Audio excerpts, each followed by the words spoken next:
মেয়েরাও কাঁদে, কখনো নিজের জন্য, কখনো মা বাবার জন্য, কখনো আবার ভাই বোনের জন্য।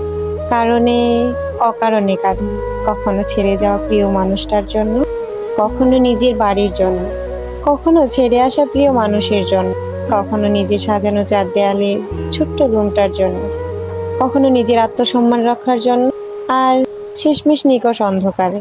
মেয়েদের জীবনটা হচ্ছে একটা ভাসমান নৌকার মতো, কোথাও স্থায়ীভাবে থাকতে চাইলেও থাকে না। কখনো বাবার বাড়িতে, কখনো শ্বশুর বাড়িতে, কখনো বৃদ্ধ বয়সে সন্তানের বাড়িতে, কখনো বা বাস্তবতার তাগিদে যান্ত্রিকতার শহরে পড়ে থাকে। একটা সময় জীবনের শেষ নিঃশ্বাস ত্যাগ করে শেষ অবধি জায়গা হয় অন্ধকার ঘরে। মেয়েদের সারা জীবন উৎসর্গ করে যেতে হয়। মেয়েদের জীবনে কোনো কিছুই ফিক্সড হয় না। মেয়েদের কখনো জানা হয় না কোন বাড়িটা তাদের জন্য নির্দিষ্ট, কোন বাড়িটা তার নিজে, কোন পরিবারের নির্দিষ্ট মেম্বার সে। তারপরেও মেয়েরা চারিপাশে সামলিয়ে বেঁচে থাকে, কখনো মূল্য পেয়ে, আবার কখনো মূল্যহীন হয়ে। নিজের জন্য, নিজের প্রিয় মানুষগুলোর ভালোর জন্য। মেয়েরাও ভালো থাকতে চায়, শান্তিতে বেঁচে থাকতে চায়।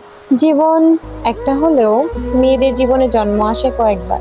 কারো সুখের জন্ম, কারো বিষাদের জন্ম। জন্মান্তরে মেয়েরা চিরকালই শুকনো পাতা, চুটমুট করে ভাঙার অধিকার কেবল মেয়েদেরই।